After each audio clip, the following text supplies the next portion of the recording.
Shalawama, Shalawam, mes salutations frères et sœurs en Yasha et en Yashaïa, en mon sauveur, en le Mashiach, en le Christ. Bon, j'essaie d'être ludique et essayer de faire comprendre ce que j'essaie de dire. J'espère que vous allez bien. Tous ceux qui sont de l'héritage du Créateur, du Tout-Puissant, du Père Céleste, et tous les autres peuples qu'il a rattachés. Ce sont des choses écrites dans les Écritures. Il y a l'Égypte, il y a la Syrie collée, hein. C'est pas la Syrie, c'est collé. Et des miséricordes que le Seigneur fera de façon ponctuelle. Et même dans l'héritage, c'est un reste qui va être pris. Alors un reste, il faut comprendre, un reste, ça peut faire beaucoup de personnes, mais c'est sur l'ensemble des Israélites qu'il faut regarder. Bon, je vais pas rentrer là-dedans, c'est pas ça l'objet. Alors, pour ceux qui connaissent pas, je vous présente. Alors, j'ai trouvé une photo où il sourit. Donc, j'ai trouvé que c'était mieux. Alors, lui, c'est Olivier, que j'appelle Monsieur Olivier. Euh, je le connais pas, mais il a fait une vidéo apparemment le 18 février. Pas apparemment, en tout cas, c'est marqué 18 février de cette année. Et il a dit, alors, comme je dis toujours, bon, là, ça va être la conclusion quand même, je pense. Et si le Tout-Puissant me le permet, et il y a une partie qui dit je suis d'accord avec lui, qui a des soi-disant chrétiens, mais je les mets tous dans le même sac, hein. Moi, je vous dis franchement, euh, qui ont hérité les travers du catholicisme romain et qui sont persuadés qu'ils ont trouvé un nouveau truc. Et donc, Monsieur Olivier dit que ces gens-là viennent avec une phrase ou un verset hors contexte et ils disent, moi je suis d'accord avec lui, mais ça c'est le propre de tous ceux qui se réclament chrétiens comme ça, là, qui sont, qui découlent du catholicisme romain. D'ailleurs, j'ai encore entendu cette semaine, à un moment donné, euh, bon, c'est sûr, et apparemment il y a que les mélanodermes, enfin les noirs, ce qu'on appelle vulgairement les noirs, sont, ne sont pas au courant que un pays comme la France, et je dis ça par rapport à la colonisation et tout ça, se réclame être la fille aînée euh, de l'Église catholique romaine. Donc ils ont diffusé ça dans leur empire en fait. Voilà, c'est pas c'est pas c'est un secret de polichinelle. Ils ont utilisé le catholicisme romain pour asseoir leur domination sur des peuples. Moi, je suis pas en train de parler de morale. C'est la réalité, c'est des faits. Voilà. Et c'est un peu normal qu'il y a des carences chez certaines personnes et qui sont persuadées qu'ils savent. Bon, je parle même pas de ceux qui lisent pas la Bible, hein. Je pense que Olivier le sait. La plupart des gens qui viennent avec un verset parler comme ça, ils lisent pas la Bible en fait. Ils examinent pas la Bible. C'est normal. Mais Olivier a dit quelque chose qui est, euh, comment dire, qui n'est pas entièrement juste. C'est-à-dire que pour une catégorie de personnes, c'est vrai, mais pour une autre catégorie, c'est faux. Quand les gens disent que la loi est toujours là, si on joue sur les mots, ils n'ont pas dit que la loi, qu'ils sont encore sous la loi. C'est pas pareil. Si on prend les termes français dans les Bibles. Et Olivier fait l'amalgame en disant, mais euh, c'est pour ça que je dis, je suis d'accord avec lui une partie et puis une autre partie, je suis pas d'accord. Et il dit que euh, ces gens-là qui disent qu'ils sont encore sous la loi, euh, ils racontent n'importe quoi. Moi, je suis d'accord avec lui. mais ça ne veut pas dire que la loi n'est pas toujours là. Et quand nous disons que la loi est toujours là, il faut nous demander qu'est-ce que vous voulez dire et pas faire un amalgame. Alors, je dis pas qu'il parlait officiellement de nous, de non, non, mais c'est quand même vrai. C'est un fléau apparemment qu'il y a chez les soi-disant chrétiens. D'ailleurs, ils pensent qu'un verset collé dans la maison, c'est ça qui va les protéger. Il y a une catégorie comme ça, mais je peux pas dire tout le monde est comme ça. Mais il y a une catégorie qui est comme ça. Et ça, pour moi, c'est de la superstition. C'est de la superstition. Et il dit qu'il faut venir lui prouver, en tout cas lui expliquer, pas prouver. Non, il a pas dit prouver. Euh, lui expliquer pourquoi la loi. Bon, il a employé sous la loi. Non, c'est pas sous la loi. Pourquoi la loi est toujours là? Et de quoi parle-t-on? C'est pour ça que moi, c'est pas une vidéo réaction. C'est pour ça que j'ai pas mis réaction, machin. Mais je l'ai cité dans les vidéos parce que, euh, bon, déjà, je voulais faire cette vidéo-là. En plus, il a dit ça. Donc, j'ai trouvé que c'était pas, euh, si je mettais réaction, ça voudrait dire c'est parce qu'il a dit ça que je dis ça. Non, non, c'est pas ça. Je pense vraiment comme ça et je vis comme ça. Par la grâce du puissant, c'est comme ça que je suis. Et je suis pas le seul. Faut que les choses soient bien machin. Et l'histoire de penser que les lois sont pénibles, tout ça, non, les lois sont pas pénibles. C'est comme si tu dis à quelqu'un que comment dire, mentir, ne pas mentir, c'est pénible. Ou être respectueux envers les autres, c'est pénible. C'est comme si tu disais ça. Donc, quand le Créateur dit dans les Écritures que ces commandements sont pas pénibles, c'est la vérité. Vous pouvez pas mettre ça en... Parce que j'entends des gens dire ça, que c'est pénible. Non, c'est pas pénible. C'est qu'il y a un problème à la base. Le péché. Et le péché, c'est la transgression de la loi. Et qui a mis le péché dans le corps de l'homme? C'est le Tout-Puissant lui-même. Donc, je dis pas ça pour être fataliste. Non, c'est pas ça. Mais il faut savoir ce qui se passe avant de parler.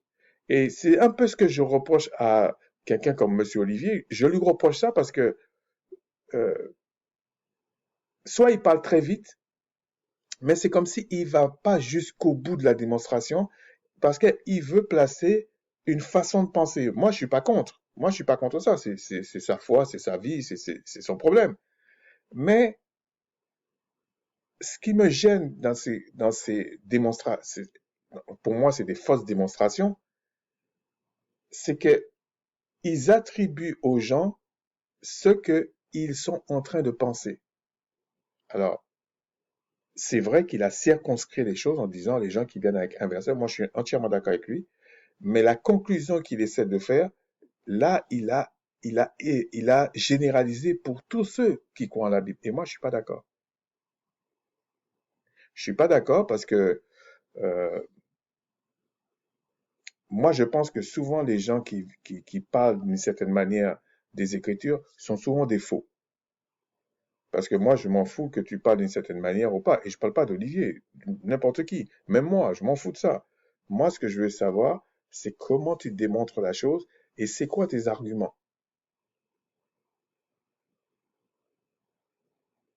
Alors, je sais qu'il y en a certains qui essaient d'intimider les gens avec des expériences, tout ça. Je vous dis, sincèrement, toutes les manifestations spirituelles qui existent, que ce soit dans le bien, que ce soit dans le mal, c'est l'Esprit du Tout-Puissant qui est là. Mais nous devons savoir ce qui est bien, ce qui est mal et pratiquer le bien. Et pour savoir ce qui est bien, il faut s'intéresser à la loi. Voilà. Maintenant, de quoi parle-t-on quand on dit que la loi est toujours là? De quoi parle-t-on? Donc, c'était ma démarche. Donc, je ne vais pas trop m'attarder, je vais y aller direct. Et bon, je ne vais pas faire l'introduction comme je faisais d'habitude parce que je l'ai répété plusieurs fois, mais c'est simplement pour dire que le bien et le mal, les maux et les biens, dans Lamentation 3.37, viennent du Tout-Puissant. Et que l'homme doit se plaindre de ses propres péchés. Il le répète plus ou moins dans Amos 3.6 en disant que aucun malheur n'arrive dans une ville, bon, il parlait pour les Israélites, là, aucun malheur n'arrive dans une ville sans que le Tout-Puissant en soit l'auteur. Alors, il ne le fait pas forcément directement. Il envoie les serviteurs qu'il a créés pour faire le mal ou pour faire le bien. C'est comme ça. Mais c'est quand même quelque chose d'important à savoir. Alors après, il ne faut pas tomber. Alors après, il y a d'autres problèmes qu'il faut prendre en compte. Si toi, euh, euh, tu n'obéis pas à la parole, sache que le Créateur dit que l'ignorant sera puni. Si l'ignorant sera puni, ça ne veut pas dire que l'ignorant euh, péchait délibérément. Peut-être qu'il n'est même pas conscient. Mais il sera puni. Mais le Seigneur sait à qui il fait miséricorde, comment il éduque les gens, etc. C'est lui qui sait, c'est le Tout-Puissant qui fait ses affaires.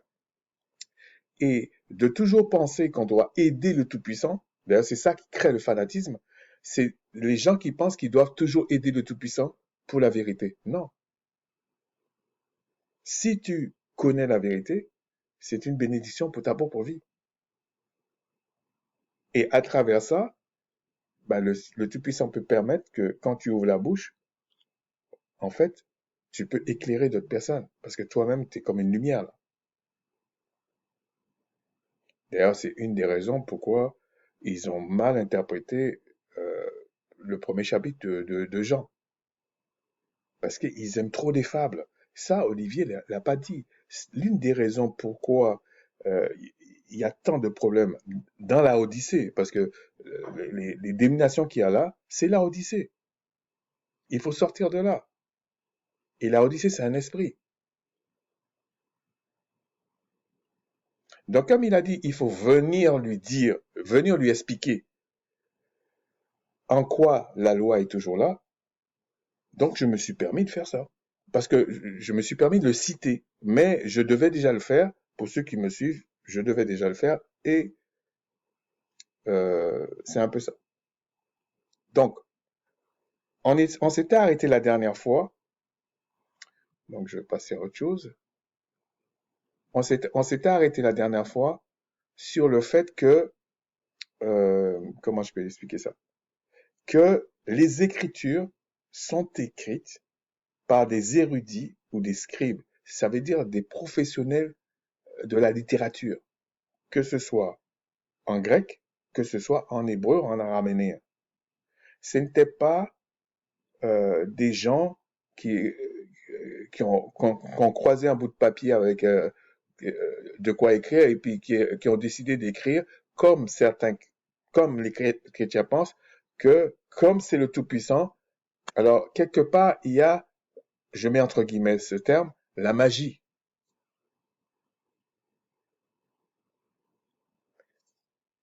Un peu pour expliquer, quand David a battu Goliath, c'était comme si c'était de la magie.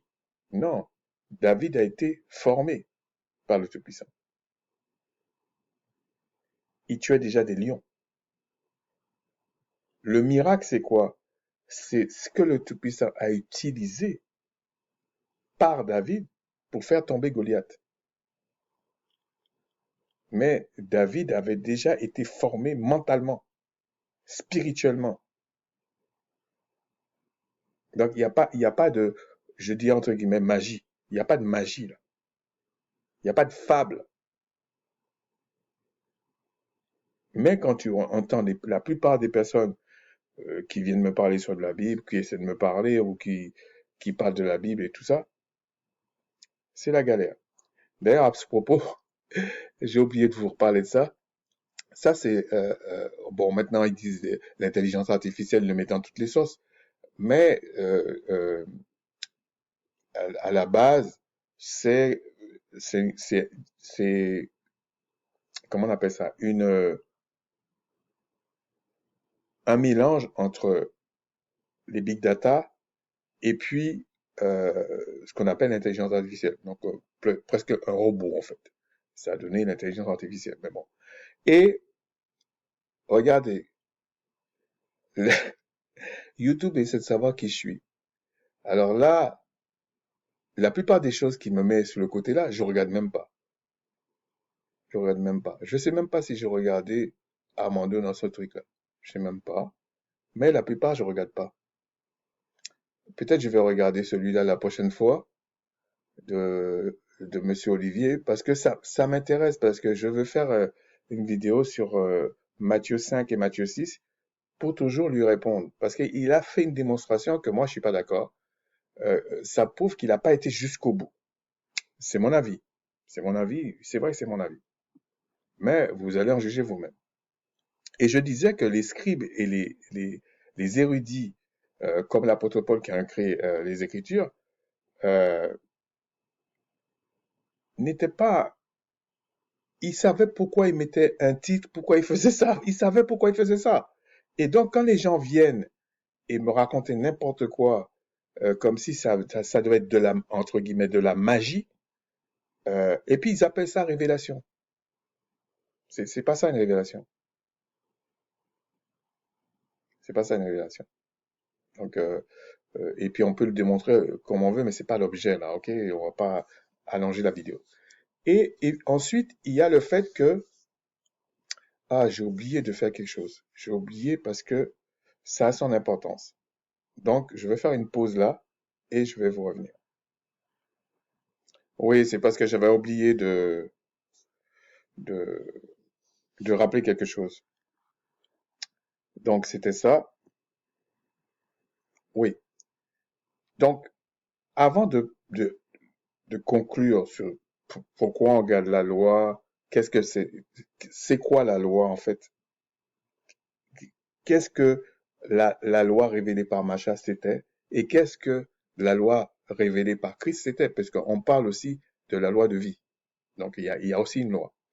Et je suis toujours étonné par le fait que euh, certaines personnes qui disent qu'ils croient en la Bible, c'est pour ça que, bon, je préfère pas dire certaines choses, euh, pensent que partout il y a des lois, sauf quand ils parlent de la grâce.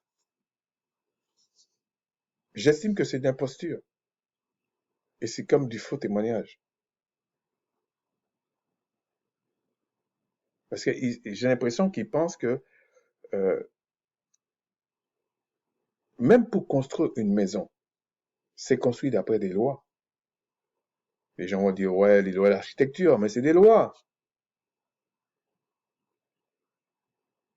L'autre va dire, mais c'est des règles mathématiques, mais c'est des lois.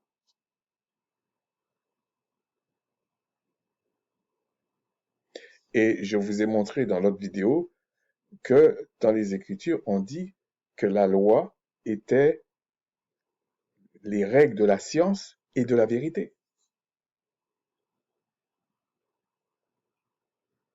Pour ceux qui pensent je pense que c'est même l'apôtre Paul qui dit ça. Donc, pour ceux qui pensent que l'apôtre Paul avait abandonné, regardez ce qu'il dit. Donc, il faut aller doucement, ok? Il faut aller doucement. Et de toutes les façons, euh, quand vous dites, quand vous parlez du péché, ça veut dire qu'il y a des lois, qu'il y a une loi. Quand vous parlez que tout a un prix, ça veut dire qu'il y a une loi. Parce qu'il faut remonter au référentiel pour savoir quand est-ce que vous péchez, quand est-ce que vous passez la ligne rouge. Sinon, vous ne savez pas. Vous êtes en train de mentir aux gens. Donc, la loi et les prophètes, je l'ai résumé un peu comme ça, Lévitique, Deutéronome 28 et 30, là.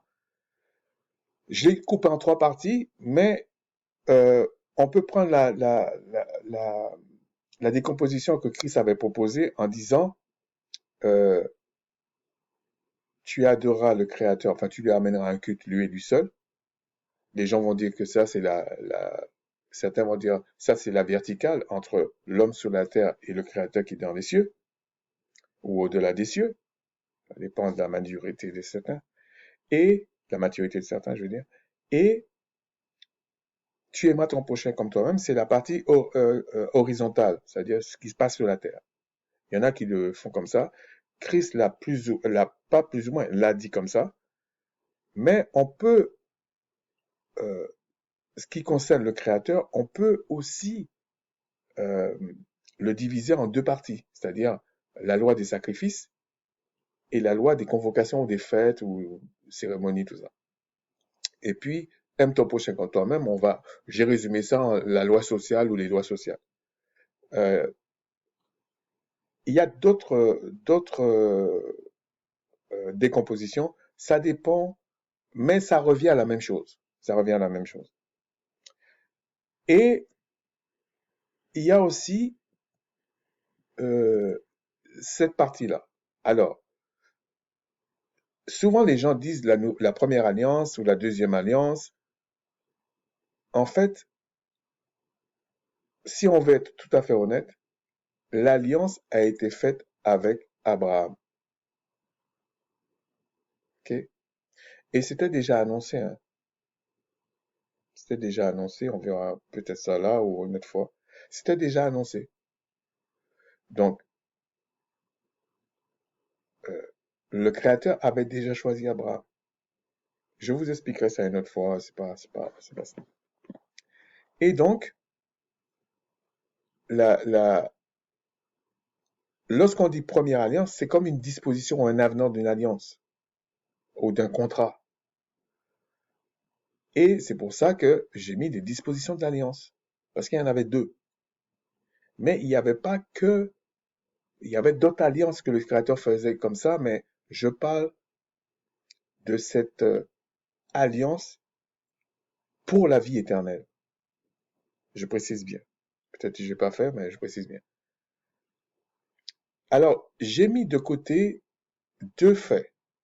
La circoncision de la chair, que le Créateur dit que c'est un signe de l'alliance. Donc, tu ne peux pas être plus royaliste que le roi. Lui-même dit c'est un signe. Effectivement, parce que ça ne peut pas être l'alliance, puisque la chair et le sang ne peuvent hériter le royaume des cieux, c'est-à-dire ne peuvent hériter la vie éternelle.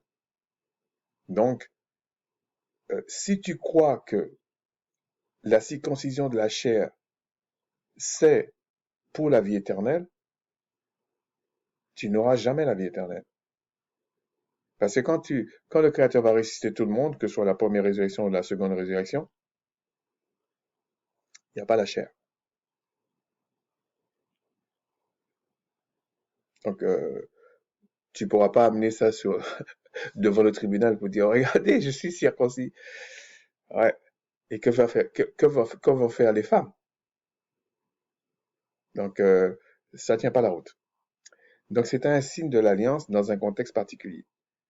Et j'ai mis de côté les Pâques parce que c'est pas une justification, comment dire, pour une prolongation de la vie. Je m'explique. C'est ni pour 120 ans, ni pour la vie éternelle. La Pâque, c'est pour sortir de la main d'une puissance de ténèbres. C'est-à-dire que, ou d'une puissance d'oppression. Voilà. Pas d'esclavage, mais d'oppression surtout. Ou d'esclavage, mais on va prendre au sens large. Okay? Donc, il y a la Pâque que j'estime être terrestre, qui avait un bénéfice uniquement terrestre, qui est la sortie d'Égypte, et qui était euh, pour sauver les Israélites de la main de la puissance de l'Égypte. C'était pas les dieux d'Égypte. J'ai déjà expliqué ça, si tout puissant le permet, je reviendrai sur ça. Mais si on veut parler d'Eloah et d'Elohim, c'est l'Eloah de l'Égypte. Donc, ou comme les Grecs diraient, le dieu d'Égypte.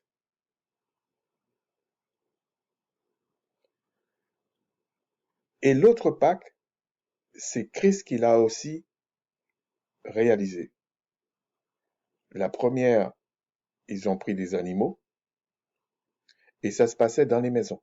La Pâque, c'est dans les maisons. Contrairement à ce que dit à un moment donné, je pense, bon, je vais pas le citer parce que euh, je trouve que certaines choses qu'il fait, c'est pas très sérieux, mais bon, c'est pas dans les maisons, c'était dans les maisons. Donc, la Pâque céleste aussi, c'est quelque chose qui est attribué aux maisons. C'est-à-dire que si tu crois que Christ est ta Pâque, bon, il y a des conditions, mais si tu crois que Christ est ta Pâque,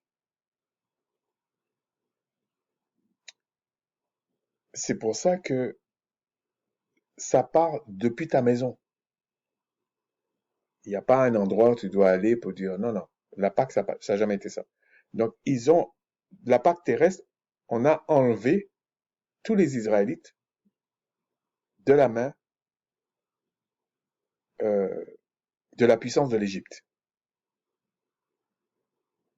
Et physiquement, humainement parlant, je précise que même terrestre, en Égypte, les Israélites ne pouvaient pas s'échapper du roi d'Égypte.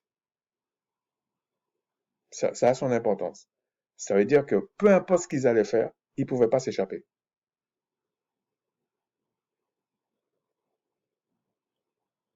La seule solution qu'ils avaient, c'est soit on les tuait, soit ils se suicidaient.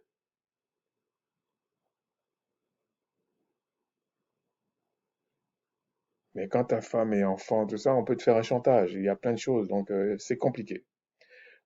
Et la deuxième, c'est la Pâque céleste, qui est réalisée par le Christ. Christ n'a pas réalisé que ça, mais la Pâque céleste, à un moment donné, on a parlé du repas du Christ. Mais c'était une Pâque, parce que les Écritures le disent, c'est la Pâque. Et cette Pâque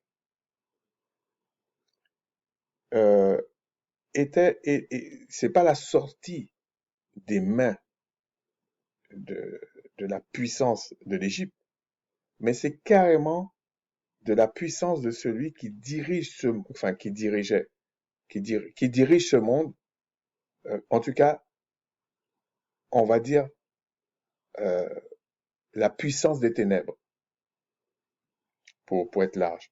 Donc c'est comme si on parlait comme les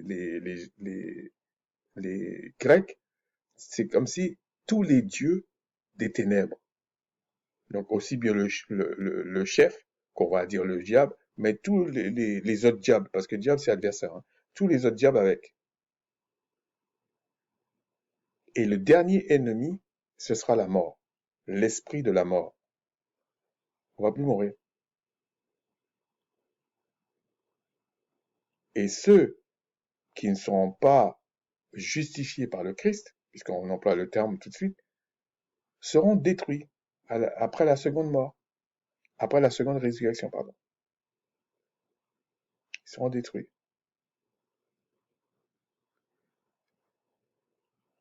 Mais le problème, c'est que qu'est-ce que c'était la loi révélée par Macha ou Moïse?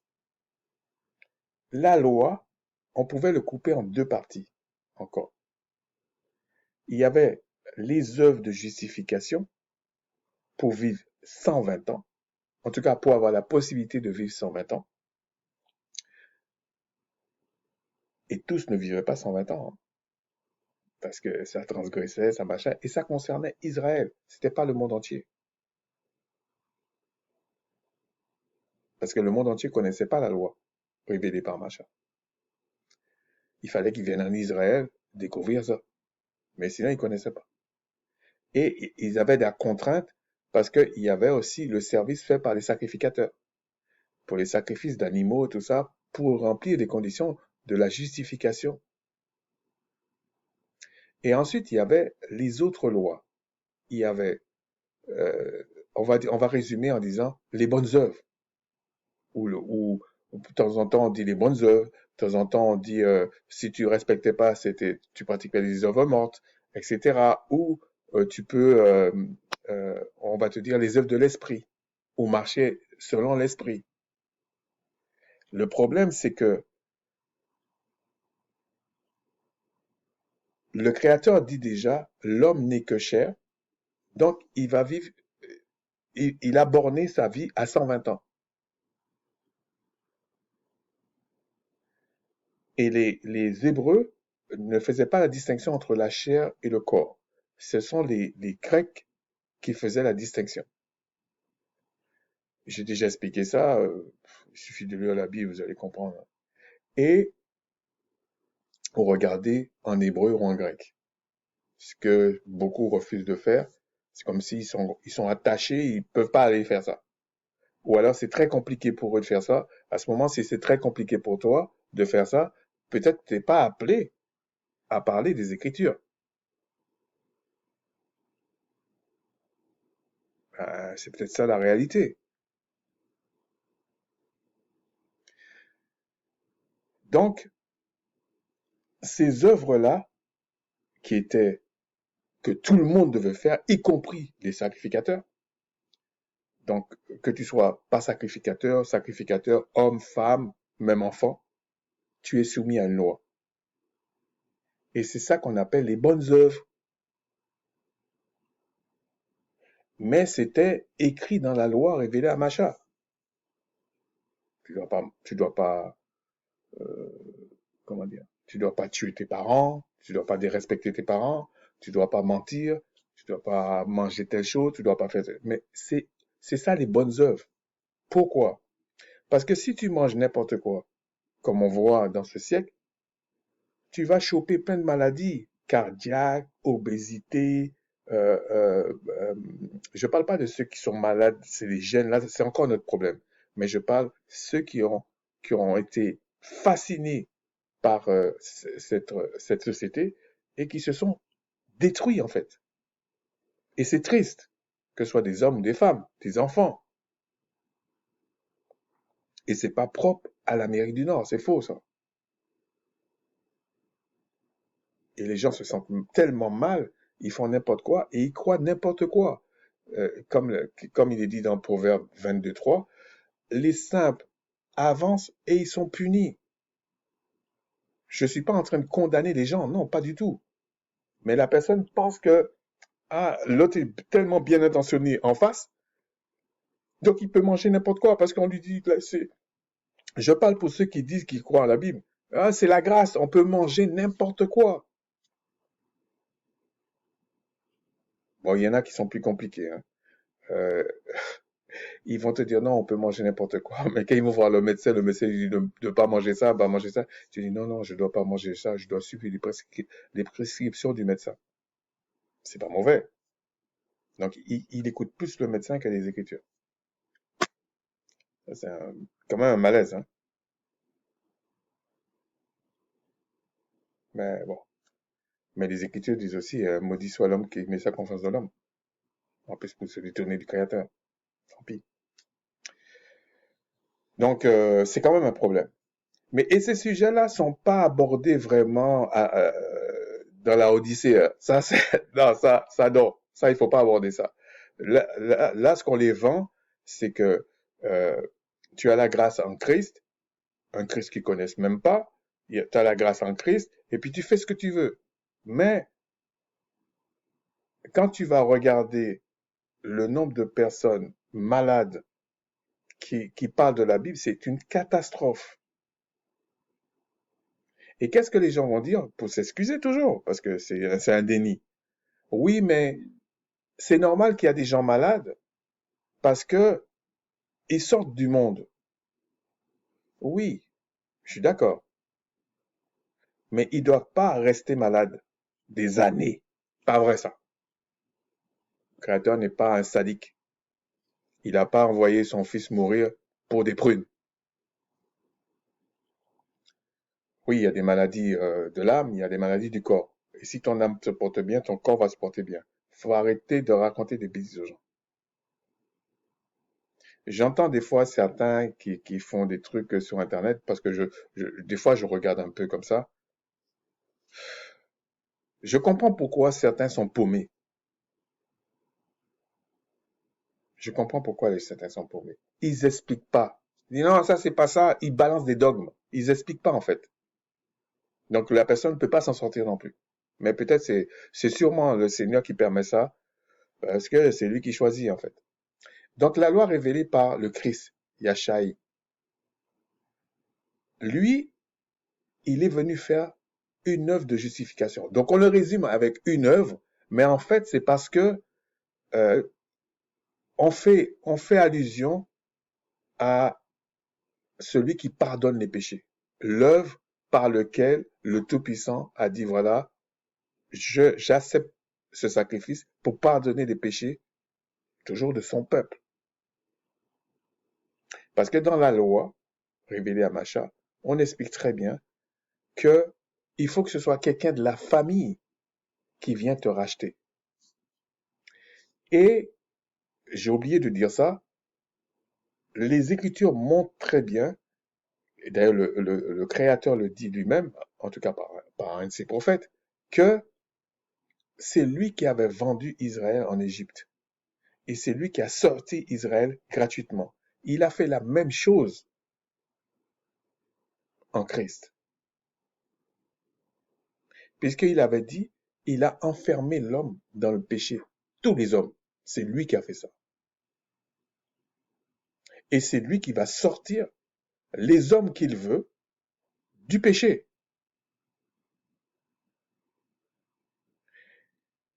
Mais dans la loi de Macha, en tout cas la dispensation de Macha, les sacrifices d'animaux ne te retiraient pas le péché dans ton âme. Pas que le Tout-Puissant a mis le péché dans l'âme, il a mis dans la chair, mais ça a contaminé l'âme. Au lieu que ce soit le souffle de vie, la mesure d'esprit du Père, du Créateur qui te guide, marcher par l'esprit, c'est ça, c'était ta chair qui te guidait. Et donc, quand Christ vient, il rétablit ça. Mais pour rétablir ça, il fallait qu'il paye un prix pour ses frères, pour sa famille, pour son peuple. Il fallait qu'il paye un prix. Mais ce qui a étonné les gens, bien que Ésaïe 53 le disait déjà, qu'il fallait que Christ fasse une œuvre, mais une œuvre de justification par son âme, en sacrifiant son âme, qui n'avait rien fait de mal. Et le Créateur qui est juste, le Tout-Puissant qui est juste, a dit non. Oui, on t'a frappé parce que tu as voulu racheter le peuple, c'est vrai, mais d'après ma justice, tu peux pas rester mort parce que ton âme n'a pas trahi, n'a pas péché. Donc si ton âme n'a pas péché, le Créateur l'a ressuscité des morts. Et le Créateur a approuvé l'œuvre de sanctification, de justification qu'il était venu faire. Mais ce sacrifice-là, le sacrifice d'expiation, même dans la loi de Macha, était euh, le clou de tous les sacrifices, même s'il y en avait tous les jours, tout le temps, mais le sacrifice vraiment le plus important, c'était le sacrifice d'expiation le 7e mois, le 10e jour, qui pardonnait les péchés. Le problème, c'est que ça pardonnait tes péchés, oui, mais ça n'enlève pas les péchés dans l'âme. Donc, tu avais toujours le péché. Donc, il fallait le faire tous les ans. En Christ, Christ le dit, dans les Écritures, on le dit, il est venu ôter les péchés.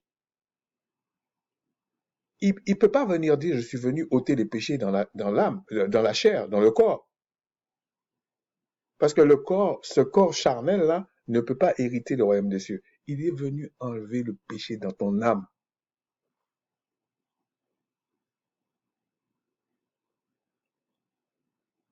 Mais pour que le Créateur lui donne cette mission-là, il faut que lui-même, il n'ait pas de péché dans l'âme. Puis le Créateur l'a élevé, tout ça, pour qu'il puisse le faire. Donc, mais les œuvres, les bonnes œuvres, sont toujours là. Et quand l'apôtre Paul dit, c'est la loi qui m'a fait comprendre qu'il y a un problème, mais c'est évident. Parce que quand il n'y a pas la loi, là, tu es comme un aveugle. Tu ne sais pas ce que c'est. Mais quand il parle de loi, il ne parle pas des œuvres de justification. C'est pas de ça qu'il parle. Il ne parle pas des sacrifices d'animaux. Alors les gens vont dire, ouais, mais la dîme, tout ça. Non, la dîme, c'était pour les sacrificateurs, révélés sur la loi de Macha. D'ailleurs, c'est pas tout le monde dans la nouvelle alliance ou dans la nouvelle dispensation de l'alliance qui est comme un sacrificateur, un prêtre, si tu veux. C'est pas tout le monde. Puisque même l'apôtre Paul dit, chacun va avoir, comment dire, un corps spécifique avec on va dire certains attributs spécifiques à la résurrection. Pour ceux qui sont sauvés déjà. Donc tout le monde ne peut pas être sacrificateur. C'est faux. C'est faux. Voilà. Déjà, tout le monde n'a pas les mêmes dons. Mais par contre, c'est le Créateur qui sait comment façonner chacun. Ça, c'est sûr. Mais tout le monde, déjà, le fait que tout le monde n'a pas les mêmes dons, tout le monde ne peut pas être pareil. Alors que tous les souverains sacrificateurs faisaient le même travail. À tour de rôle, mais c'était le même travail. Donc, on ne peut pas venir dire n'importe quoi comme ça. Et c'est ça qui crée la confusion. Et c'est ça qui crée les maladies chez les gens. Et tous ceux qui viennent dire que euh, telle chose, chacun en portera la responsabilité devant le Tout-Puissant le jour de la résurrection, que ce soit la première, que ce soit la deuxième. J'emporterai la responsabilité de ce que je vous dis là. Et je vous dis que la loi est toujours là et que l'apôtre Paul n'a jamais renoncé à la loi.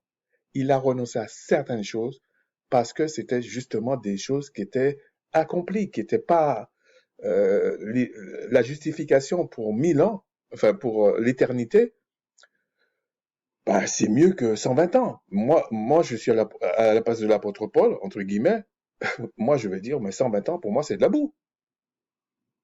Et c'est normal. Bon, pour la dîme, non. De toute façon, même dans l'Ancienne Alliance, c'était déjà euh, l'aumône qui était privilégiée. OK? C'était déjà l'aumône. Donc,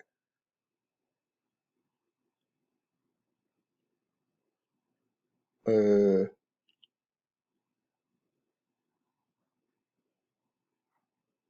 d'ailleurs, je vais revenir sur un truc. La circoncision de la chair n'excluait pas ou ne supplantait pas ou ne remplaçait pas la circoncision du cœur. En fait, le Créateur a toujours cherché la circoncision du cœur, même dans l'Ancienne Alliance,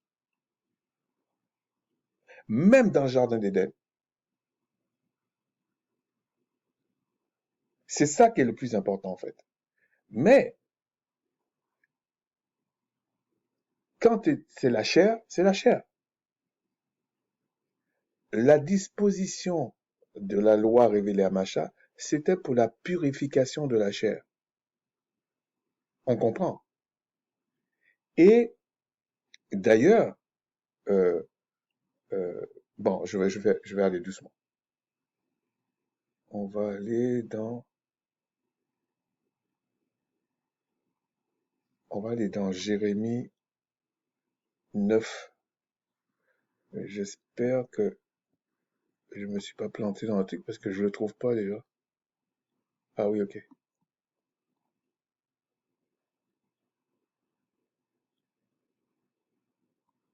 Ouais, dans Jérémie 9, 23 à 26. Voilà ce qu'il dit. Ainsi parle le Tout-Puissant, que le sage ne se glorifie pas de sa sagesse, que le fort ne se glorifie pas de sa force, que le riche ne se glorifie pas de sa richesse. C'est pas, c'est pas quelque chose de nouveau. Regardez ce qu'il dit, et c'est dans l'Ancienne Alliance. Il y a des gens qui pensent que c'est Christ qui est venu dire ça. Non. Mais que celui qui veut se glorifie d'avoir de l'intelligence et de me connaître. C'est pour ça que je dis que C'est pour ça que je dis que certains sont idiots, parce qu'ils ne cherchent pas le Tout-Puissant. Mais pour chercher le Tout-Puissant, il faut que ce soit lui déjà qui t'appelle, hein. Sinon tu peux pas. Tu peux te faire un film dans ta tête si tu veux, bon. Et je sais de quoi je parle. De savoir que je suis le Tout-Puissant qui exerce la bonté, le droit et la justice sur la terre. C'est à cela que je prends plaisir de le Tout-Puissant. Déjà là, quand il dit qui exerce la justice, tout ça, ça veut dire qu'il peut faire le mal comme le bien. Il peut te punir comme te récompenser. Il peut t'élever comme t'abaisser. Donc ça revient à Lamentation 3 qui dit, ben, les maux et les biens, ça vient du Tout-Puissant. Et il utilise euh, des vases de colère, c'est-à-dire les puissances de ténèbres, pour faire certaines choses, comme il utilise les vases d'honneur ou les vases de sainteté pour faire certaines choses. Mais c'est le Tout-Puissant qui fait le oui et le non, comme dit l'apôtre Paul. D'ailleurs, c'est quelque chose que je trouve que j'ai vu pas mal de choses durant certaines années, même sur Internet et tout. Ils parlent jamais de ça. Mais ils traitent tout le monde de bourricot. Vraiment. Voici les jours viennent, dit le Tout-Puissant, où je châtirai tous les circoncis qui ne le sont pas de cœur. Donc c'est pas nouveau. Les gens disent non, la circoncision, il faut pas se circoncire parce que c'est du cœur maintenant. On est juif de cœur, on est de cœur, de cœur. Mais c'est déjà dit là. Donc ce que vous dites là, c'est faux. Et d'ailleurs, l'apôtre Paul a dit que ce soit la circoncision ou l'incirconcision, il parlait de la chair, ça ne rentre pas dans le royaume des cieux. C'est pour ça qu'il dit, moi je m'en fous de vos histoires. Si vous le faites, tant mieux. Mais vous ne pouvez pas faire ça d'une valeur doctrinale. Mais les deux cas, tu ne peux pas venir me dire, oui, mais il ne faut pas que tu te circoncis le 8e jour, parce qu'on a la grâce. Moi, je vais rigoler. Et tu ne peux pas venir me dire, oui, parce que tu es circoncis le 8e jour, que tu vas rentrer dans le royaume des cieux. Je vais rigoler pareil. Pas pour me moquer, je vais rigoler parce que je vais dire, mais vous aimez les fables.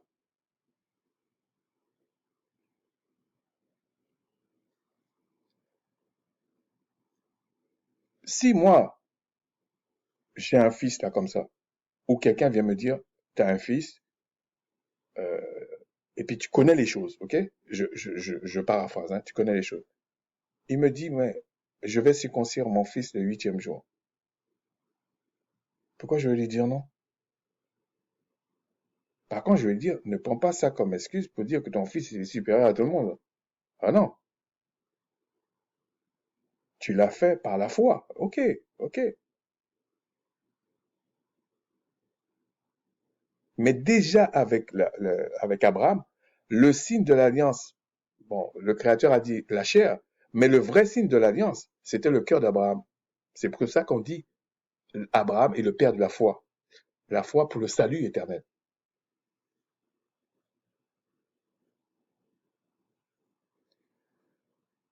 L'Égypte, Juda, Édom et les enfants d'Ammon, Moab, tous ceux qui se rasent les coins de la barbe, ceux qui habitent dans le désert, toutes les nations qui sont incirconcises et toute la maison d'Israël a le cœur incirconcis.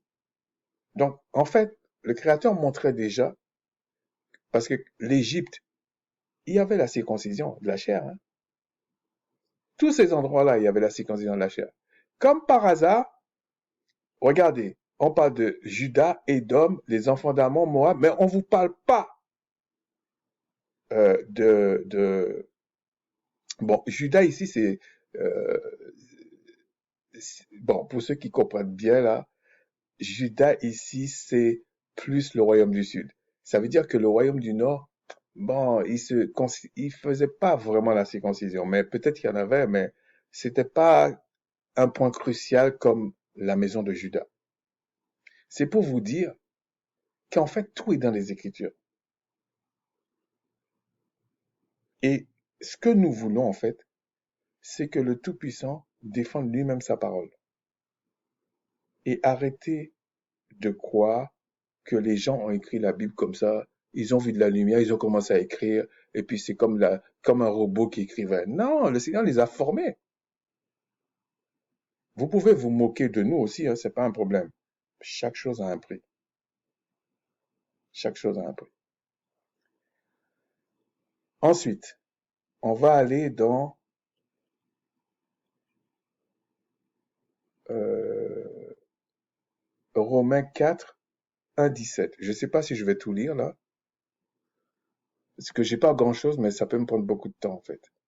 Bon, je vais quand même le lire là, parce que je me rappelle qu'il faut que je lise. Que dirons-nous d'autre? Donc, Abraham, notre père, a obtenu selon la chair. Si Abraham a été justifié par les œuvres, il a sujet de se glorifier, mais non devant le Tout-Puissant. Donc, on ne vous parle pas ni de la loi révélée par Macha, ni de la loi révélée par Christ. On vous parle depuis Abraham que ce n'est pas une œuvre matérielle qui l'a justifié. Il n'y a rien de nouveau. Car que dit l'Écriture? Abraham a cru et cela lui fut imputé à justice. Il a cru. Et je vais même vous dire quelque chose. Bon, je ne vais pas tout lire là. Ouais, ça va être trop long. Regardez ici, verset 11. Il a reçu le signe de la circoncision, comme un sceau de la justice qu'il avait obtenu par la foi, quand il était incirconcis, afin d'être le père de tous les incirconcis qui croient, et pour que la justice leur fût aussi imputée. Alors les gens disent, tu vois, incirconcis, c'est le monde entier. Non, non, non, non, non. Il faut prendre tout l'ensemble des Écritures. Le Créateur avait déjà anticipé que le royaume du Nord, ça allait pas. Les hellénistes, ça allait pas. Et les circoncis, c'était le royaume de Juda. Le royaume du Sud, en fait.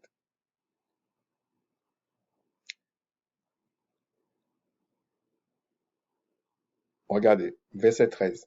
En effet, ce n'est pas par la loi que l'héritage du monde a été promis à Abraham ou à sa postérité, c'est par la justice de la foi. Là, il parle de la foi en général, parce qu'Abraham a cru.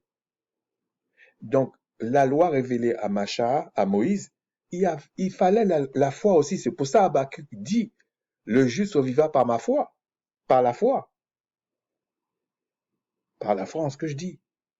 Bon, je prends, c'est pas moi, c'est pas la foi en le Tout-Puissant. Et quand Christ vient, il dit la même chose.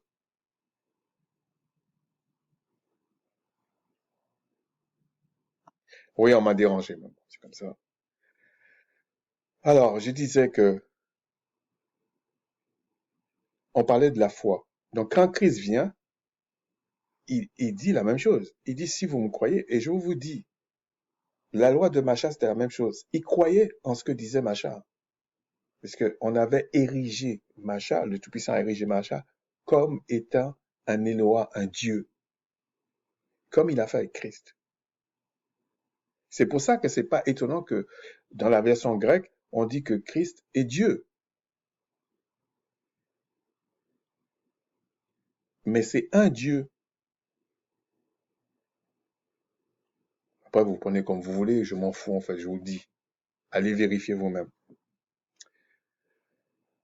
Car si les héritiers le sont par la loi, la foi est vaine et la promesse est anéantie. Parce que tout ce que la loi produit, parce que la loi produit la colère. Ben oui, parce que la loi te dénonce le péché que tu ne peux pas ne pas faire. Car il n'y a point de loi où il n'y a point, euh, car, et que là où il n'y a point de loi, il n'y a point non plus de transgression. Mais quand il dit ça, c'est pas que la loi va disparaître.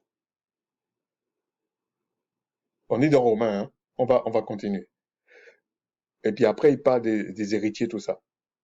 Mais ce que je voulais dire ici, c'est que c'est ça ici. Abraham n'a pas fait une œuvre Je vais vous montrer pourquoi. Alors, dans Genèse 22, 13, voilà ce qu'il est dit.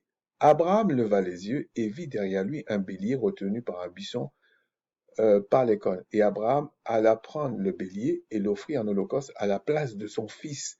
À la place de son fils.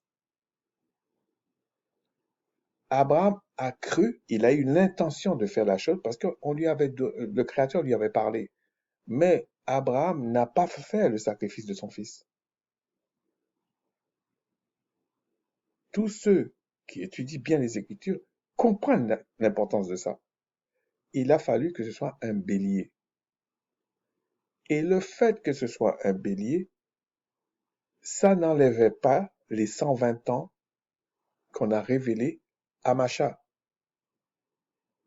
Parce que tout ça, c'était pour annoncer le Christ. Et les Israélites le savaient. En tout cas, ceux qui étaient plus avancés le savaient.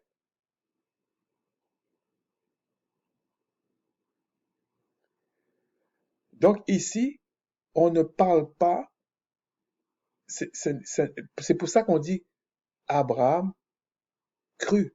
Abraham a eu la foi. C'est pas un délire dans sa tête. Parce que maintenant, quand j'entends les gens parler de la foi, c'est un délire dans leur tête. Non, non, non, non, non.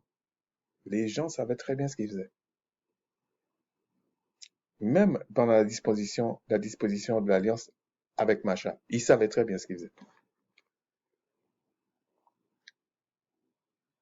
Ensuite, on va aller dans Romains 8. Bon, je vais peut-être pas tout... Non, Romains 7. Romains 7. Alors, souvenez-vous, Romains 7 qui disait qu'il n'y a pas de loi. Ok. Mais dans quel sens l'apôtre Paul parlait? Regardez ce qu'il dit là, à partir du verset 12, Romains 7. Dans le même livre, hein. La loi, donc, est sainte et le commandement est saint, juste et bon. Après, il vous dit, euh, au verset 11, il dit, c'est par ces commandements que je comprends que je suis mort. Ben oui, quand vous lisez la loi, on vous dit, si tu pêches, si tu fais ça, si tu fais ça, tu comprends que tu es mort. Bon, une petite anecdote, enfin, oui, c'est une anecdote en fait. Mais au début de ma conversion, je m'étais retrouvé dans une situation, parce que j'avais compris ça. Je ne sais pas comment j'avais compris ça. Je disais, mais si Christ est ressuscité des morts, le Créateur est vivant, et j'ai aucun contact avec eux, c'est que moi je suis mort. C'est que moi je suis mort. Donc si moi, qui suis un homme, le Créateur m'a fait la grâce de comprendre ça, vous êtes tous des menteurs, vous qui croyez que vous êtes vivants, et vous pratiquez n'importe quoi là, et vous croyez que vous allez me faire gober ça. Vous mentez. Et ce n'est pas parce que je ne suis pas en train de parler des manifestations spirituelles là. Il y a des bons, il y a des mauvais, il y a des bons, il y a des mauvais.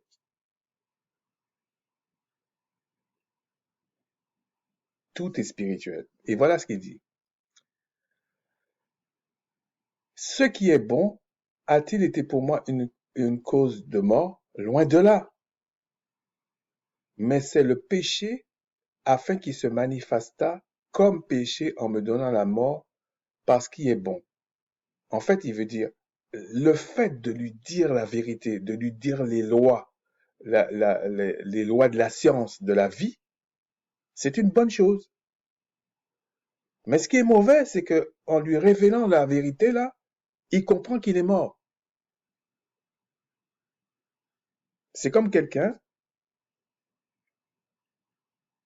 euh, je ne vais pas prendre le cas aveugle, c'est comme quelqu'un qui pense que euh, il connaît pas, il pense que voler, mentir, tout ça, pour lui c'est normal, il est là-dedans, c'est bon.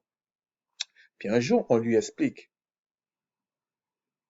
et puis il comprend qu'il a mal fait. et qu'il va aller en prison parce qu'il a fait des choses mauvaises. Mais est-ce que le fait qu'on lui a dit ça, c'était mauvais? Non. C'est ce qu'il a fait qui était mauvais. Donc il découvre que c'est mauvais en fait. Mais c'est ce que l'apôtre Paul dit là. Et que par le commandement, il devint condamnable au plus haut point.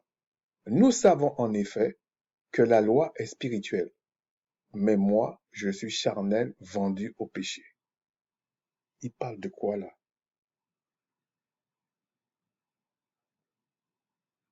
Il parlait pas des sacrifices d'animaux là. Il parlait pas des œuvres de justification. Il parlait des autres lois là. Il parlait des lois sociales, si on peut résumer comme ça. Il parlait de ça. Et il dit, car je ne sais pas ce que je fais. Vous voyez? Donc, en fait, c'est tous les hommes d'Israël qui étaient concernés. C'était pas que les sacrificateurs. Si on parlait des lois sacrificielles, on peut dire, ouais, c'est que les sacrificateurs qui sont concernés. Là, on parle de tous les hommes. Hommes, femmes, enfants, tout le monde.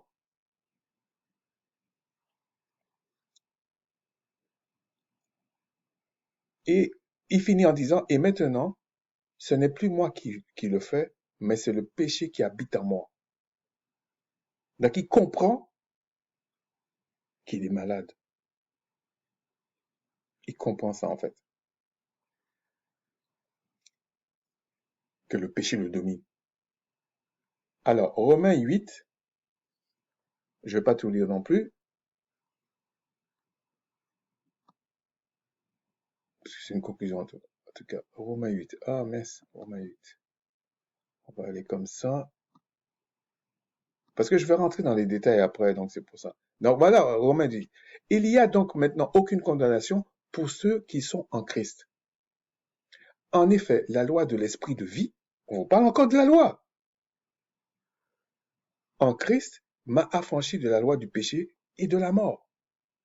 Là, il parle de ta posture par rapport à la connaissance. Si le Créateur t'enlève le péché par le Christ, Christ t'enlève le péché, tu ne mérites pas ça. C'est Christ qui le mérite. Il t'enlève le péché dans l'âme. Tu n'as plus la domination du péché dans ta chair parce que ton âme domine ta chair maintenant. Donc, tu as une communion avec la mesure d'esprit, de vie que le Créateur a mis en toi. C'est vrai que tant que le Christ ne revient pas, tu peux mourir physiquement, mais ton âme vit. Et quand je dis ton âme vit, selon la loi de vie, pour ceux qui peuvent comprendre, vous comprenez la nuance.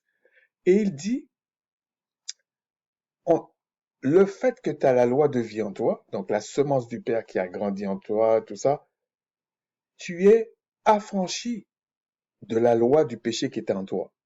Tu es affranchi de ça. Parce que tout homme a été enfermé dans la loi du péché. On n'est pas en train de dire que la loi révélée à Macha, c'était la loi du péché. C'est pas ça qu'on dit. C'est pas parce que vous voyez loi partout là. Non, non, non. La loi a été révélée à Macha pour vous révéler la loi de la vie et la loi du péché. Les deux. Et c'est ce que l'apôtre Paul dit. Il dit, quand j'ai lu ça, j'ai compris qu'il y a une loi du péché en moi. Et que cette loi du péché me domine. Parce qu'à cause du péché que j'ai hérité, je suis séparé du Créateur en fait. Mais les Israélites, c'était un peu différent parce que le Créateur a pas voulu, parce que ça pouvait les tuer tout de suite. Donc pour que le Créateur fasse quand même des bénédictions, euh, parce que c'était son héritage, il leur a dit, bon, je vais vous donner des choses à respecter, mais par contre, il faut que vous soyez justifiés. Mais je ne peux pas vous laisser vivre avec l'état de votre cœur et de votre âme, parce que quand il dit le cœur, c'est une partie de l'âme, c'est le centre de l'âme. Je ne peux pas vous laisser vivre éternellement. Il faut régler ce problème-là d'abord. C'est pour ça que je vous dis, le Créateur ne tolère rien. C'est vous qui croyez en un catholique romain. Croyez qu'il tolère. Alors, et c'est là qu'il dit, bon, je vais parcourir, hein. Car en effet, verset 5. Non, non, je vais y aller. Car, chose impossible, verset 3. À la loi, parce que la chair la rendait sans force. Quand il dit la chair la rendait sans force, c'est parce que tu as la loi du péché dans ta chair, dans ton corps. Donc, même si on te dit, faut pas voler, on va dire comme ça, on va prendre un exemple. On te dit, faut pas, faut pas être alcoolique, on va dire comme ça. Mais tu es addict à l'alcool. Et on vous dit, je prends un exemple, hein, c'est un exemple, hein, et je vise personne. Si tu es alcoolique, tu vas mourir d'un cancer ou de quoi que tu vas mourir. Tu apprends ça, mais tu es alcoolique. Tu vas t'en sortir comment? Tu vas essayer de te battre. Mais après, on te dit, oui, ceux qui sont alcooliques vont mourir à 100%. Oh! Et toi, tu sais, t'es alcoolique, tu t'en sors comment?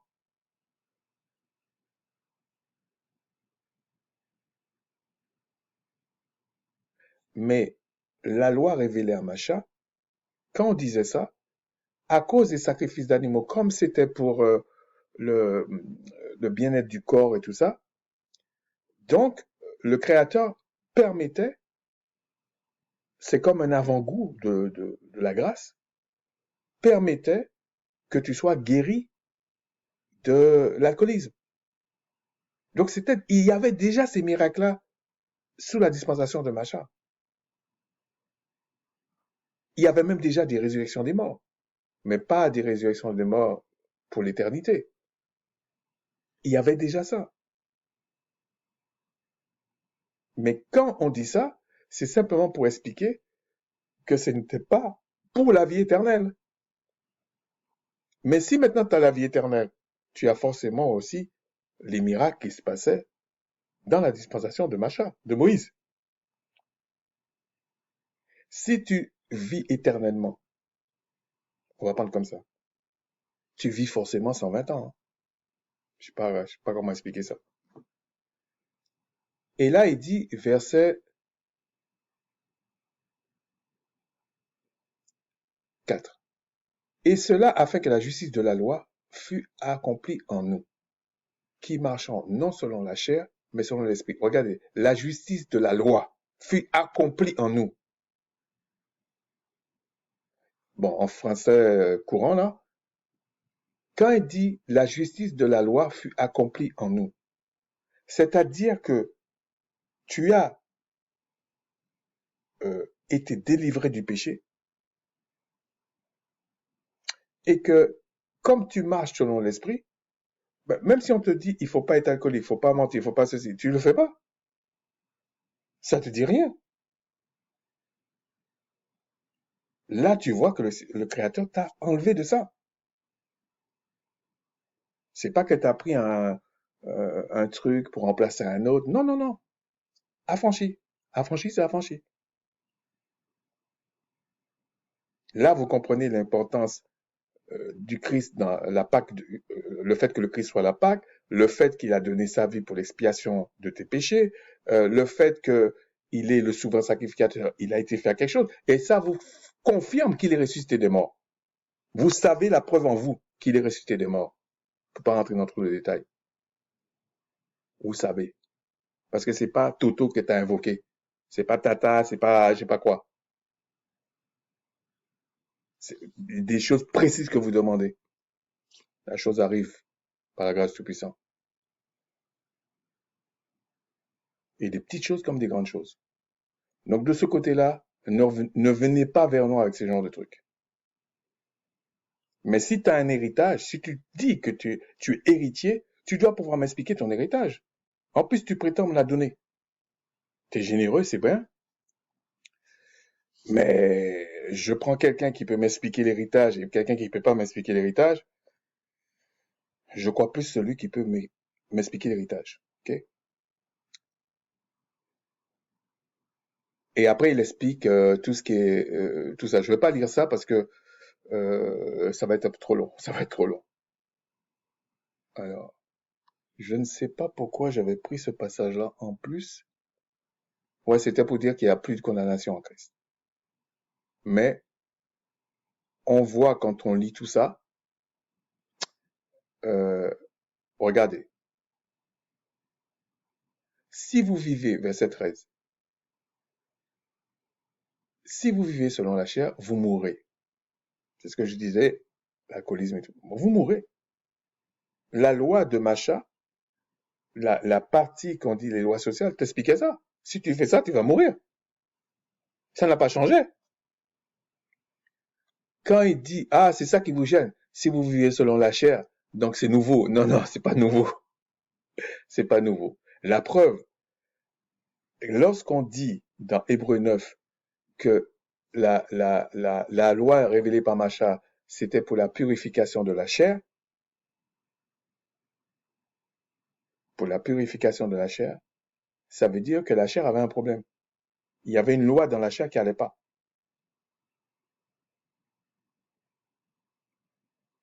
Mais la loi de Macha, la loi révélée à Macha, les sacrifices d'animaux qui avaient pour la justification de ça, n'enlevaient pas le péché dans ton âme. Parce que s'il enlevait le péché dans ton âme, ça voulait dire que tu allais vivre éternellement, tu ne mourrais pas.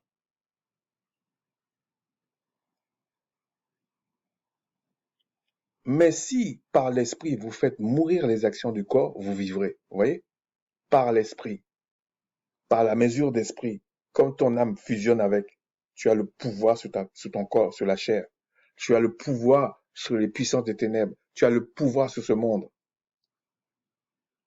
On vous a menti. Voilà. Car tous ceux qui sont conduits par l'Esprit du Tout-Puissant sont fils du Tout-Puissant. C'est évident. C'est évident. Bon, je pense que tout le monde peut comprendre. Et vous n'avez point reçu un esprit de servitude, mais là, de servitude dans le sens négatif. C'est-à-dire, vous n'êtes plus, à cause de Christ qui est votre Pâque, vous n'êtes plus des serviteurs du diable. Il est obligé de vous lâcher. C'est pas eux, c'est pas lui qui décide nos vies. Non. C'est le Créateur qui est devenu notre Père maintenant en Christ. Pour être encore dans la crainte, mais vous avez reçu un esprit d'adoption par lequel nous crions Abba, ça veut dire Père. L'esprit lui-même rend témoignage à notre esprit. Donc, l'esprit, qui est le Créateur même, rend témoignage à la mesure d'esprit là, jusqu'à notre âme, que nous sommes des enfants du Tout-Puissant. Or, si nous sommes enfants, nous sommes aussi héritiers, héritiers du Tout-Puissant et co-héritiers de Christ. Vous voyez?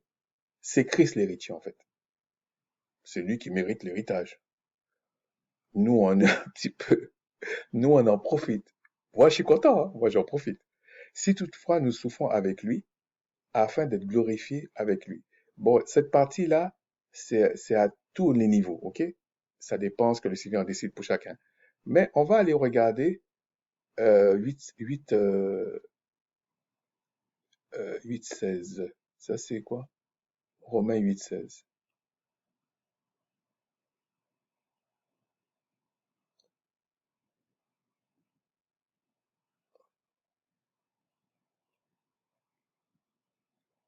Il reste pas grand-chose, donc je veux juste vérifier un truc que j'avais pas vérifié, donc ouais, c'est ça. C'est bien esprit. Donc c'est bien ça. Donc c'est la mesure d'esprit ici. Parce que les Grecs faisaient bien la différence entre l'esprit et l'âme. Bon, bien sûr les Hébreux aussi. Ensuite, bon, il me reste deux choses à dire là. Parce que je veux revenir sur ça, si le Tout-Puissant me permet. Hébreux 6, 1 à 3. C'est pourquoi, laissant les éléments de la parole de Christ, tendons à ce qui est parfait sans poser de nouveau le fondement du renoncement aux œuvres mortes. Maintenant, vous comprenez ce que c'est les œuvres mortes. C'est les choses, c'est le fait de ne pas appliquer les lois sociales. C'est ça les œuvres mortes. Et les bonnes œuvres, c'est les appliquer, justement. Mais vous ne pouvez pas les appliquer. Vous pouvez pas renoncer aux œuvres mortes sans la semence du Père en vous, sans la repentance. Et que le Christ et le Père vient, il te saisit au nom du Christ. Sinon, tu mens. Et c'est pour ça que tu arrives à nous raconter n'importe quelle fable en nous faisant croire que tu connais la vérité. Tôt ou tard, le Créateur va te faire prendre un mur. Et c'est pas que les gens veulent ça. C'est sa parole. Il dit de la foi en le Tout-Puissant. Vous voyez? Là, il englobe la foi en Christ. Mais il dit de la foi en Dieu, là, il dit c'est la foi en Tout-Puissant. Comme Abraham a eu la foi en le Tout-Puissant, il n'a pas eu la foi en Christ. C'est pas le Christ qui est venu là. Quoique, bon, je ne vais pas rentrer dans cette sémantique, ok? De la doctrine. Pourquoi je dis ça? C'est parce que euh, je parlais du fait que le Créateur utilise les Elohim. Ok? Donc, il vient pas lui-même. C'est de ça que je faisais allusion. De la doctrine des baptêmes. Et la doctrine des baptêmes, c'est euh, euh, ça veut dire qu'il y a au moins deux. Ok? Le renouvellement euh, du Saint-Esprit, c'est pas un nouveau baptême. Ça, c'est une fausse doctrine, ça. Donc, quand on parle des baptêmes, c'est qu'il y en avait deux, le baptême d'eau et le baptême du Saint-Esprit. Le baptême d'eau, c'est un engagement de bonne conscience. Ah, ça te sauve pas. D'ailleurs, aucun baptême ne te sauve. C'est la repentance qui peut te sauver, si le Créateur accepte ta repentance en Christ. Mais effectivement, si tu as une vraie repentance et que le Saint-Esprit vient, ça veut dire qu'il t'a sauvé. De l'imposition des mains, de la résurrection des morts et du jugement éternel. Donc, je vois pas qu'est-ce que Paul a renoncé là-dedans. Okay? Il n'a rien renoncé à ce niveau. C'est ce que nous ferons si le Tout-Puissant le permet. Et ça, Hébreu, qui a attribué à l'apôtre Paul, a été écrit par l'apôtre Paul après Galates. Okay? Donc, on va pas chipoter sur ça. Et on va finir avec Tite 3, 1 à 11. Donc, Tite, qui dit, ah, il a fait non. Je vous commence à vous connaître certains. Donc, alors, rappelle-leur d'être, d'ailleurs, Tite a eu en charge une assemblée au moins à 25-30 ans. C'est encore la loi révélée à Macha. Et c'est l'apôtre Paul, hein,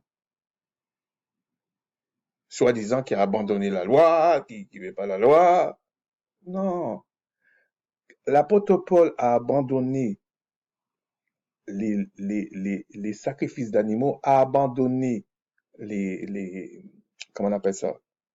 Tout ce qui concernait les œuvres de justification sous la loi de Macha, enfin révélée à Macha, sous la dispensation de Macha, parce que l'apôtre Paul, qui était déjà pharisien, qui croyait à la vie éternelle, a dit non, moi je préfère la vie éternelle, hein. Et il a raison. Il a raison. Mais il n'a pas renoncé aux autres choses, puisqu'il parle des renoncements aux œuvres mortes. Il sait ce que c'est les œuvres mortes. C'est la transgression de la loi. Si vous voulez, les lois sociales.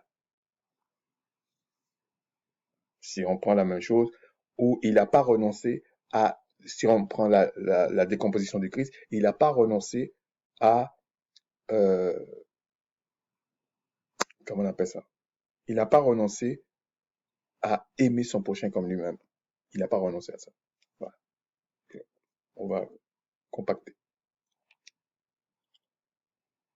Rappelle-leur d'être soumis aux magistrats et aux autorités, d'obéir, d'être prêt à toute bonne œuvre. Bah, bonne œuvre, ça recommence, hein. De médire de personnes, d'être pacifique, modéré, plein de douceur envers tous les hommes.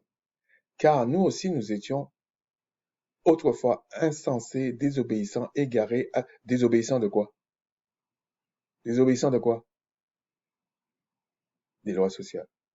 Égarés, asservis à toute espèce de convoitise, de volupté, tout ça c'est contre les lois sociales. Vivant dans la méchanceté et dans l'envie, d'être digne, d'être haï, en nous haïssant les uns les autres. Mais pourquoi le Créateur souvent n'était pas d'accord avec euh, euh, Israël, et notamment le Royaume du Sud? Parce que eux, ils pensaient qu'ils allaient trouver une loi sans impliquer leur cœur. Déjà, il y avait ça. Et donc, comme ils allaient, oui, ils donnaient des sacrifices à faire, mais leur cœur n'y était pas. Ils donnaient même des fois des animaux infirmes, des trucs, c'est incroyable. Et moi, je les condamne pas parce que j'aurais été dans cette même condition, j'aurais fait peut-être pareil qu'eux, en fait. Parce qu'ils n'étaient pas nés d'esprit. Parce que je veux pas trop mélanger les choses. Ils n'étaient pas nés d'esprit. Ils n'avaient pas la semence du Père en eux. C'est pour ça qu'on leur disait, faites des sacrifices là, vous allez comprendre plus tard. Voilà, c'est ça la pédagogie. Fais 1 plus 1 avec les billes, je te dis ça fait 2, tu vas comprendre plus tard. Voilà. Mais quand tu as compris, tu vas pas quand même continuer avec les billes. Okay? Tu vas pas continuer avec ça. Donc quand tu as compris maintenant ce que représente Christ, tu vas pas continuer avec les sacrifices d'animaux.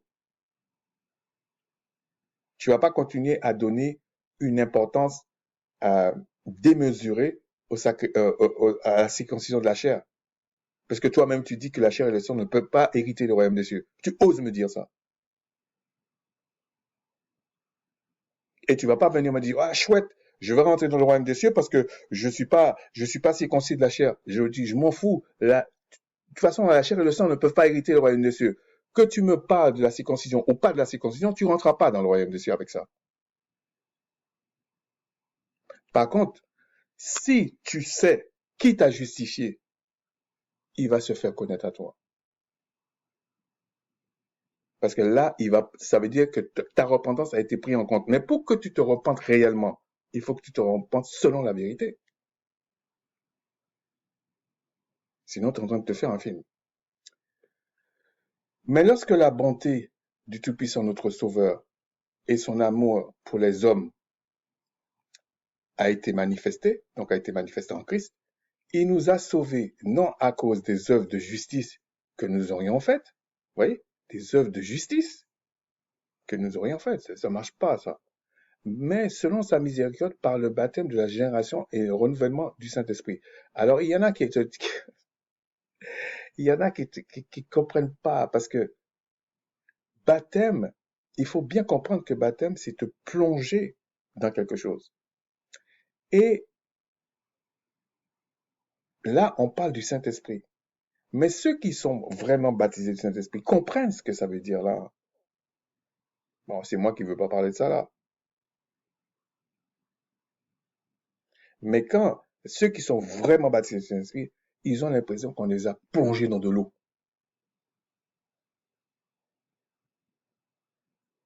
Nous disons ce que nous savons. Qu'il a été répandu sur nous avec abondance par le Christ notre Sauveur, afin que, justifiés par sa grâce, donc il parle de justification, et celui qui est sauvé par le Christ sait que ce n'est pas ses œuvres qu'il est en train de faire qui le sauvent. C'est pour ça ça l'intéresse pas l'arrogance. Bon, j'ai été encore dérangé, donc on va finir là-dessus. Euh, Regardez, verset 5.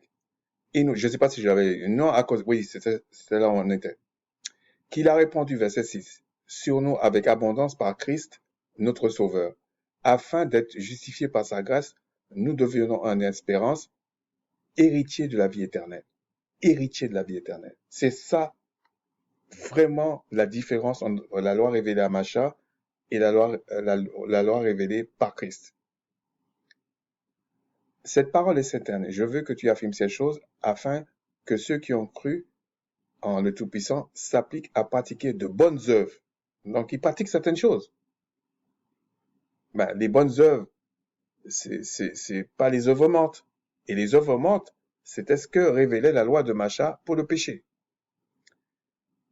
Voilà ce qui est bon et utile à tous, aux hommes. Mais évite les discussions folles de généalogie, des querelles, des disputes relatives à la loi, car elles sont inutiles et vaines. Effectivement, il y a, bon, il parle de dispute, il parle pas de discussion, il parle pas d'échange, hein. Il parle euh, des faussetés véhiculées, en fait. Il dit ça sert à rien. Parce que lui, l'apôtre Paul, savait, en fait. Et ces soi-disant chrétiens, c'est vous qui enlevez des choses de la loi, en fait. Oui, là, on ne doit pas mentir, on ne doit pas voler, on ne doit pas ceci. Et quand tu leur dis, mais là aussi, tu ne dois pas manger. Non, là, c'est la grâce. C'est vous qui enlevez des choses. Mais bon, on va pas vous en vouloir pour ça. On sait que vous aimez le mensonge. Éloigne-toi après un premier, second avertissement. Bon, là, c'est parce que c'est pas une discussion. C'est des frères qui étaient censés partager les mêmes choses, mais certains étaient pas très clairs, en fait. Ceux qui provoquent des divisions, c'est-à-dire qui remettaient en cause les lois sociales. Sachant qu'un homme de toute espèce, de cette espèce est perverti et qu'il pêche. Regardez, qu'il pêche. Dès qu'on parle de péché, on parle de transgression de la loi. Mais de quelle loi? Voilà. En se condamnant lui-même. Voilà. Donc en fait, l'apôtre Paul n'a jamais renoncé aux lois sociales, n'a jamais renoncé à cette partie-là. Il a simplement dit, bah, la justification pour 120 ans, je regarde ça comme de la boue. Moi, je refais pareil, hein. D'ailleurs, c'est ce que je fais. Bon, la dîme, par contre, les aumônes, c'est différent. Les aumônes, le fait d'entraider, tout ça, ça c'est différent. La dîme, particulièrement, ce n'était pas pour le reste du peuple, déjà sous la loi de Macha. Donc en Christ, euh, si on veut être tout à fait objectif, euh,